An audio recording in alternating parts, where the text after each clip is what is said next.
տալ, եթե դեմ չեք ուղիղ մեջ բերեմ իրենց հարցը։ Տիկին Ղազարյան, ձեզ են հարցնում, ինչ որ կասկած ունեք, որ մայրաթորը եկեղեցիներն այլ անձանց է հանձնելու, որ նման օրենք եք գրել, օրինակներ բերեք ձեր կասկածը հիմնավորող մեջբերման ավարտը։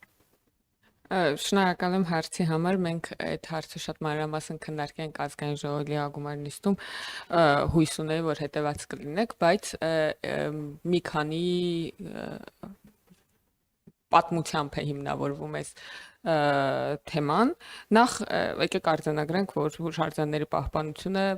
պետք է ամրագրվի անկախ նրանից, թե կան այդ պահին կասկածներ, թե ոչ։ Երկրորդ, մենք գիտենք, մամուլում կան հրապարակումներ, ես հիմա եկեղեցու փաստացի իրավական ներկայացուցչի ընտանիքի անդամներին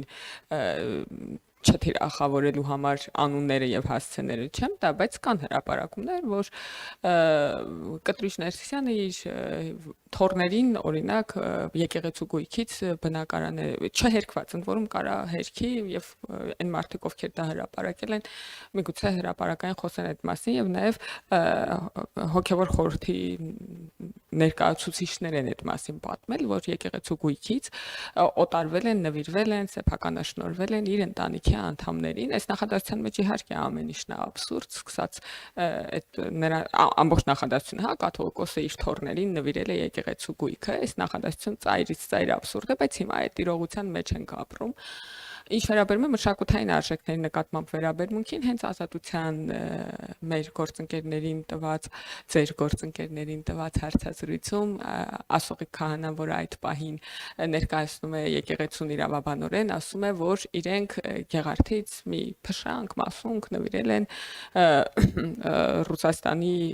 եկեղեցուն, թեմի առաջնորդին, ռուս ուղղափառ եկեղեցու թեմի առաջնորդին, դրան եթե գումարենք նաև այն քաղաքական հորդորները, որոնք տեղի են ունենում, այսինքն մշակութային արժեքներ նվիրելու պրակտիկա էլ կա, ընծայաբերելու, եթե կարելի է այդ բառերը, ճշգրիտ բառերով նկարագրել, հա, կանոնադրական,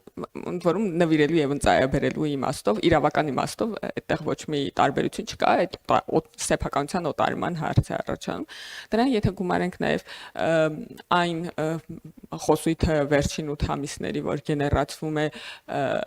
իր քաղաքական այս պահին կաթողիկոսի պաշտոն զբաղեցնող մարդու քաղաքական համախոհների շրջանակում, այսինքն տեղափոխել մայրաթորի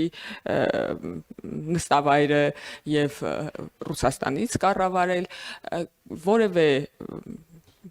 կերպ չի կարող բացառվել, ընդ որում չի միջամտել, հա, եկեղեցին խորհուրդը, հոգևոր խորհուրդը ասի դադարեցրեք, Հայաստանն է այն վայրը, կենտրոնը հոգևոր, որտեղից մենք պետք է շարունակենք հոգևոր գործունեություն ծավալել, այսինքն այլ ավելի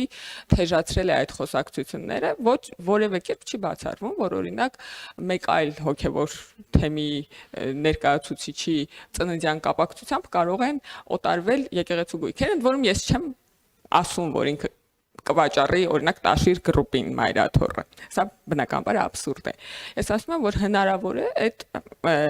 այս ամբողջ խոսակցությունների, հա, քաղաքական հակամարտության, քանի որ եկեղեցին ներգրավել է քաղաքականության մեջ եւ տրամաբանական բաներ է, քաղաքական իմաստով տրամաբանական բաներ է անում, որը վնասում է եկեղեցուն։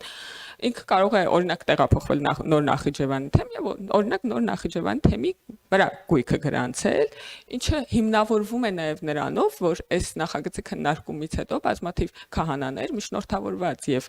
ուղիղ հրապարակային եւ ոչ հրապարակային կապվել են ինձ հետ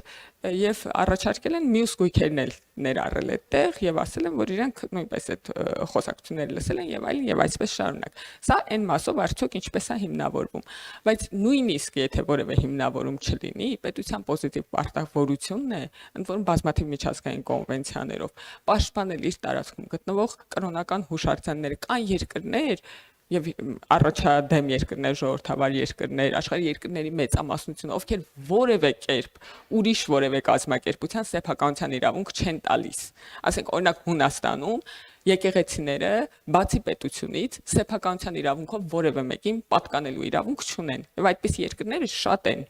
Հետևաբար դա առաջադեմ միջազգային պրակտիկա է, որը մենք կարծում ենք Հայաստանն է պետքա որդեգրի։